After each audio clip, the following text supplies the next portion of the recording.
Hi అండి. అందరికీ నమస్కారం. Welcome to my channel. ఈ వీడియోలో ఉద్యోగుల జీతాలపై కీలక నిర్ణయం. కొత్త రూల్స్ ప్రకారంగా టేక్ హోమ్ సాలరీపై భారీగా మార్పులు. దీనికి సంబంధించిన పూర్తి వివరాలు వీడియోలో తెలుసుకుందాము. వీడియో అయితే ఎక్కడ గాని స్కిప్ చేయకుండా ఎండ్ వరకు చూసేయండి. అప్పుడు ఇన్ఫర్మేషన్ పూర్తిగా అర్థమవుతుంది. అలాగే వీడియో చూస్తున్న ప్రతి ఒక్కరు వీడియోకి లైక్ చేయండి ఫ్రెండ్స్. ఈ వీడియోని తోటి ఉద్యోగ పరిశ్రమ మిత్రులతో అయితే షేర్ చేయండి. కొత్తగా మన ఛానల్‌ని చూస్తున్నవారు ఇంకా ఎవరైనా సబ్స్క్రైబ్ చేసుకున్నట్లయితే వెంటనే మన ఛానల్‌ని సబ్స్క్రైబ్ చేసుకోండి. సో, దీని ద్వారా నేను చేసే లేటెస్ట్ వీడియోస్ అన్నీ మీ వరకు రీచ్ అవుతాయి. ఇక ఆలస్యం చేయకుండా వివరాల్లోకైతే వెళ్ళిపోదాము. ఫ్రెండ్స్ ఇక విషయానికొచ్చినట్లయితే కొత్త లేబర్ కోడ్స్ ఎఫెక్ట్. మీ జీతం ఇకపై మారబోతోంది. చేతికొచ్చే డబ్బు తగ్గుతుందా? పెరుగుతుందని తెలుసుకుందాము. భారతదేశంలో కార్మిక చట్టాల చరిత్రలో కేంద్ర ప్రభుత్వం భారీ మార్పులకు శ్రీకారం చుట్టింది. స్వతంత్రం వచ్చినప్పటి నుంచి దాదాపు 29 పాత కార్మిక చట్టాలు అమల్లో ఉండగా వాటన్నిటిని రద్దు చేసి లేదా విలీనం చేసి కేవలం 4 కొత్త లేబర్ కోడ్లుగా మార్చారు. ఇవి అమల్లోకి వస్తే ఉద్యోగుల జీతాల నిర్మాణం, సాలరీ పూర్తిగా మారిపోనుంది. ఈ నేపథ్యంలో టేక్ హోమ్ సాలరీ అంటే చేతికి అందే జీతం తగ్గుతుందా? లేక పెరుగుతుందా? అనే సందేహాలు అందరిలోనూ ఉన్నాయి. దీనిపై పూర్తి వివరాలు ఇవే. అసలు ఏంటి ఈ కొత్త మార్పు అంటే, కొత్త నిబంధనల ప్రకారంగా వేతన నిర్వచనం పూర్తిగా మారింది.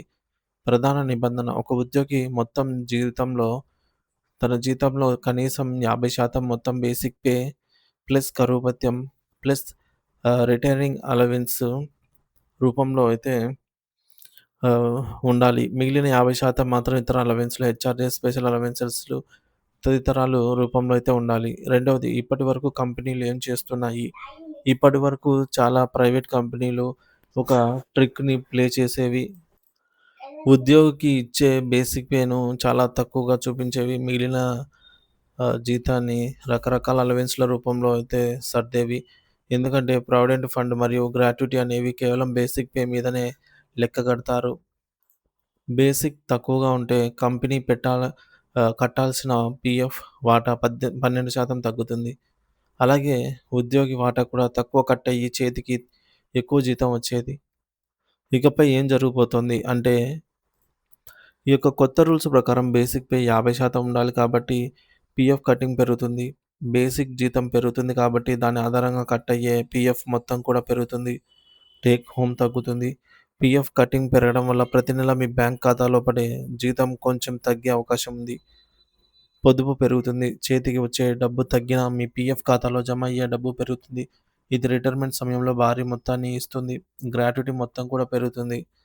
నాలుగోది రిటైనింగ్ అలవెన్స్ అంటే ఏమిటి? ఇది చాలామందికి తెలియని పదం.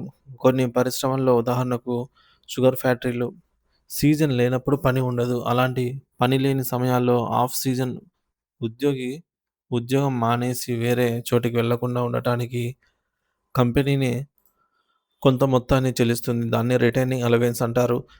కొత్త చట్టం ప్రకారం దీనిని కూడా వేతనంలో భాగంగానే పరిగణిస్తారు.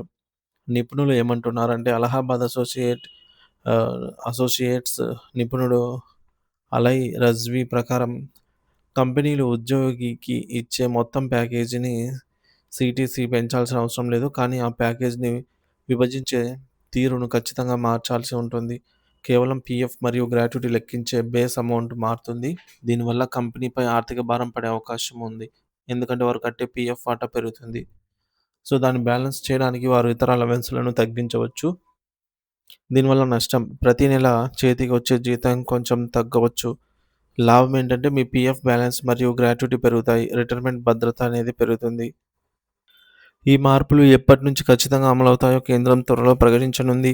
ఈ సమాచారం ప్రతి ప్రైవేట్ మరియు కార్పొరేట్ ఉద్యోగికి చాలా అవసరం. కాబట్టి అందరికీ ఈ వీడియోనైతే షేర్ చేయండి. Thank you for watching this video.